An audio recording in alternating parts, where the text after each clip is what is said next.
হিমেল বাতাসে উত্তরাঞ্চল সহ দেশের অনেক জেলাতেই বাড়ছে শীতের তীব্রতা, সেই সাথে বাড়ছে শীতজনিত রোগ। ঘন কুয়াশায় ঢাকা পড়েছে উত্তরের জনপদ নীলফামারী, বেড়েছে শীত।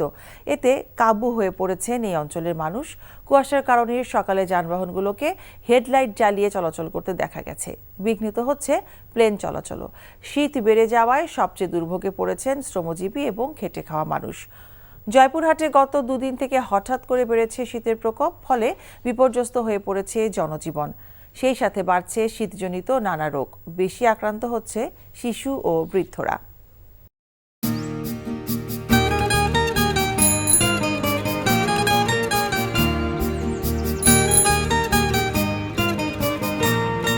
শুনেন, পুরুষ মানুষ তো এভাবে ভয় পেলে চলে না, মুখে সাহস রাখতে হয়। যা বলবেন সোজা সাপটা বলবেন।